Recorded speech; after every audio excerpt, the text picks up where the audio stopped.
बिस्मिल्लाहिर्रहमानिर्रहीम। अज़ीज़ तुलबा व तालिबात, अस्सलाम वालेकुम। आज हम उर्दू अदब में इक़्तिबास की तशरीह के बारे में पढ़ेंगे। इक़्तिबास की तशरीह का सवाल इम्तिहानी नुक्ता निगाह से बहुत अहम होता है, लेकिन तुलबा के यहाँ सवाल को समझने से ज़्यादा रट्टा लगाने का रुझान पाया जाता है। आज इस लेक्चर के बाद आपको इक़्तिबास के लिए रट्टा लगाने की कोई ज़रूरत पेश नहीं आएगी, क्योंकि हम इस सवाल को बहुत अच्छे तरीके से समझ लेंगे। जिस तरह हिसाब के सवालात को हल करने के लिए पैटर्न होता है, इसीलिए इस सवाल के लिए भी एक मखसूस पैटर्न या टेक्निक है, जिसको आप फॉलो करेंगे तो आप इस सवाल को बहुत अच्छे तरीके से हल कर लेंगे। इस सवाल को समझने से पहले हम इसका लफ्ज़ी मानी समझेंगे। इक़्तिबास किसे कहते हैं? किसी मज़मून, सबक या किताब वगैरह से मिनो अन कोई हिस्सा नकल या बयान करने का अमल। चुना हुआ कलाम, यानी आप किसी किताब में से या सबक में से कोई भी पैराग्राफ निकालते हैं। तशरीह का मतलब होता है खोलकर बयान करना, यानी अब जो पैराग्राफ हमने चुन लिया है, अब हमने उसकी वजाहत करनी है, उसका मफहूम बयान करना है कि इसमें क्या बात हो रही है और क्यों हो रही है। चलें सवाल की तरफ बढ़ते हैं। उर्दू अदब के पर्चे में आपका सवाल नंबर 1 आता है। दर्ज झेल इक़्तिबास की तशरीह बहवाले मतन करें। नीज़ सियाको सबाक और हद कशीदा अल्फाज के मानी भी तहरीर करें। अब इस सवाल में वो आपसे 4 चीज़ें डिमांड कर रहे हैं। एक तो आपने इक़्तिबास का हवाले मतन तहरीर करना है, उसका सियाको सबाक लिखना है, फिर हर हद कशीदा अल्फाज यानी जिनके ऊपर लाइंस लगी होंगी उनको उन अल्फाज के आपने मानी तहरीर करने हैं। उसके बाद आपने तशरीह करनी है, यानी हमारे पास बुनियादी तौर पर 4 हेडिंग्स आएंगी, जिनकी तरतीब का भी हमने लिखते हुए ख्याल रखना है। अगर आप इसकी इक़्तिबास की तशरीह के सवाल में तरतीब हेडिंग्स की डिस्टर्ब कर देते हैं, उन्हें ऊपर नीचे कर देते हैं, तो उससे नंबर कट जाते हैं। अब ये जो आज आपके लिए ये पैराग्राफ चुना गया है, यानी इक़्तिबास जो आपके सबक तौसीफ का हाब में से निकाला गया है, ये सफ़ा नंबर 20 पर है। आप बुक में से देखेंगे, आपको मिल जाएगा। तो सीफ अपने बच्चे की अलालत में इस दर्जा मुस्तगरक थी कि उसको दुनिया और माफिया का होश ना था। वो किसी बात का जवाब ना देती थी, ना देने के काबिल थी। जमींदार के घर पहुंची तो तौसीफ की सूरत देखते ही उसके औसान जाते रहे। उसने रुपए दिए तो कहने लगा, हजूर आपने क्यों तकलीफ की, मैं वहीं हाजिर हो जाता। अब देखें इसमें हद कशीदा अल्फाज कौन से हैं? अलालत, मुस्तगरक, दुनिया माफिया और औसान। अब हमारे पास पहली हेडिंग आएगी हाकाए इक़्तिबास की, यानी जो पैराग्राफ आपको पेपर में लिखा आएगा वो आपने जब सॉल्व करने लगोगे तो आपने वो पूरा पैराग्राफ नहीं लिखना, बल्कि आपने हाकाए इक़्तिबास की हेडिंग देनी है और उसकी शुरू वाली लाइन से आपने लिखकर फिर आगे डॉट्स लगाते हुए जाना है और एंड वाले अल्फाज लिख देने हैं, और ये चीज़ एक लाइन में आनी चाहिए, यानी ये सतह एक लाइन में आपने ये पूरा स्केच बनाना है, हाका बनाना है। उसके बाद हमारे पास हेडिंग आती है हवाले मतन की। अब हवाले मतन, मतन क्या है? मतन टुकड़े को कहते हैं, यानी ये जो हमने पैराग्राफ लिया है इसका हवाला हमने निशानदही करनी है। और मतन का क्या मतलब है? वो इबारत जो किताब के बीच यानी दरमियान में से दी गई हो। अब ये पैराग्राफ आपको सबक में से कहीं से भी मसन दे दिया ना, उन्होंने दरमियान में से निकाल के दे दिया, पूरा सबक नहीं है, ये सिर्फ उसमें से चुना गया, निकाला गया है। अब हवाले मतन का क्या मतलब है कि जो इबारत किताब के बीच में से ली गई है हमने उसकी निशानदही करनी है। और इसमें कौन सी हेडिंग्स आएंगी?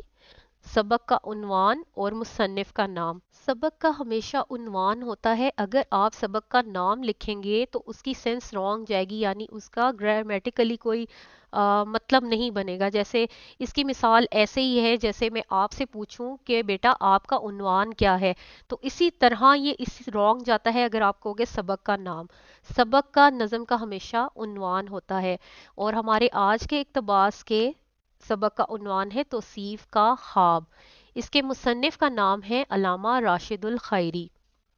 इसके आगे जो हेडिंग आएगी वो हल लुगत की होगी। हमारे पास 4 अल्फाज थे। पहला लफ्ज था अलालत, अलालत मतलब बीमारी, मर्ज। मुस्तगरिक, मैव किसी काम में नहायत मसरूफ। दुनिया और माफिया دنیا اور دنیا کے سارے متعلقات، یعنی جو کچھ دنیا میں موجود ہے۔ اوسان، ہوش و حواس، یعنی ہماری جو سینسز اللہ تعالیٰ نے ہمیں دی ہیں انہیں اردو میں اوسان کہتے ہیں۔ اب اگلی ہیڈنگ کی طرف چلتے ہیں۔ اگلی ہیڈنگ ہے ہماری سیاق و سباق۔ کسی بھی چیز کو سمجھنے کے لیے آپ کے لیے سب سے پہلے ضروری ہے کہ آپ اس ہیڈنگ کو اچھے طریقے سے سمجھ لیں۔ سیاق کسے کہتے ہیں؟ ربط کو، تعلق کو، اور سباق کسے کہتے ہیں؟ سبق۔ یعنی اس دونوں الفاظ کا جو مرکب ہے اس کا مطلب یہ ہے سلسلہ کلام جو سبق کے آغاز و اختتام سے عبارت کو سبق سے جوڑے۔ یعنی جو پیراگراف آپ کو تشریح طلب پیراگراف دیا گیا ہے، آپ نے اس کا ربط، اس کا تعلق سبق کے آغاز و اختتام سے جوڑنا ہے۔ یعنی سیاق و سباق سے مراد ایسی عبارت ہے جو تشریح طلب پیراگراف کا ربط سبق سے جوڑے، وہ حقائق جو سبق کا ماحول اور واقعات و حالات بتاتے ہیں۔ یعنی آپ نے اس میں یہ بتانا ہے کہ اس سبق میں جو ساری اس کے ارد گرد انوائرمنٹ تھی، حالات تھی، کیا واقعات تھے، اور اس میں ہم نے زیادہ ڈیٹیل میں نہیں لکھنا ہوتا۔ سیاق و سباق کی ایک لمٹ ہوتی ہے، ایک حد ہوتی ہے کہ ہم نے اسے 3-4 لائنوں میں، 3-4 جملوں میں بیان کر دینا ہوتا ہے۔ اب اس پیراگراف سے ہم کیا اس کا سیاق و سباق بنائیں گے؟ یہ ہم سب جانتے ہیں کہ سبق توصیف کا حقوق العباد اور حقوق اللہ کے بارے میں ہے، ٹھیک ہے؟ یہ ہم نے جب کلاس میں اس کی ریڈنگ کی تھی تو ہم نے اس کے بارے میں بہت ڈیٹیل سے پڑھا تھا۔ سیاق و سباق: علامہ راشد الحائری سبق توصیف کا خواب میں ایک متوسط گھرانے مگر مذہبی رجحان رکھنے والی عورت کی کہانی بیان کرتے ہوئے بتا رہے ہیں۔ وہ عورت کون ہے؟ توصیف کہ شاعر اللہ کی تعمیر کے ساتھ خدمت خلق بھی بہت ضروری اور اہم ہے۔ اللہ کا گھر مسجد ہے اور انسانوں کے دل بھی، یعنی اللہ کا گھر مسجد میں بھی ہے اور انسانوں کے دلوں میں بھی ہے، اسی لیے دونوں کا خیال رکھنا ضروری ہے۔ اب ہم چلتے ہیں تشریح کی طرف۔ جیسے میں نے آپ کو پہلے ہی بتایا تھا کہ تشریح کا مطلب ہے کھول کر بیان کرنا۔ اب ہم نے کس چیز کے بارے میں وضاحت کرنی ہے؟ جو پیراگراف ہمیں دیا گیا ہے ہم نے اس کے ساتھ رہتے ہوئے، جڑے ہوئے، یعنی ہم نے irrelevant، غیر متعلقہ کوئی بات نہیں کرنی، ہم نے اس پیراگراف کے بارے میں ہی بات کرنی ہے۔ توصیف نے ویرانے میں ایک شکستہ مسجد دیکھی تو اس کو دوبارہ تعمیر کروا دیا۔ وہاں اسے ایک غریب عورت بھی ملی جس کا بیٹا زمیندار 40 روپے کے عوض چھین کر لے گیا تھا۔ شدید سردیوں کے دن تھے۔ توصیف کا بیٹا کلیم بخار کے عالم میں بستر سے جا لگا۔ بہترین علاج معالجے کے باوجود بچے کا بخار نہیں اتر رہا تھا۔ دنیا بھر کے جتن کر ڈالے لیکن طبیعت بہتر ہونے کی بجائے بگڑتی جا رہی تھی۔ کلیم شدید بخار کی وجہ سے بے ہوش ہو گیا تو توصیف کو اس غریب عورت کا بیٹا کلیم یاد آیا۔ وہ فوری طور پر غریب عورت کے گھر پہنچی۔ جب توصیف غریب عورت کو لے کر زمیندار کے پاس جانے لگی تو غریب عورت رونے اور بلبلانے لگی اور توصیف کے قدموں میں گر کر اس کو یقین دلانے لگی کہ وہ زمیندار کی رقم واپس کر دے گی، مگر توصیف اپنے بچے کی بیماری کی فکر میں اس قدر کھوئی ہوئی تھی کہ اس نے کسی بات کا جواب نہیں دیا۔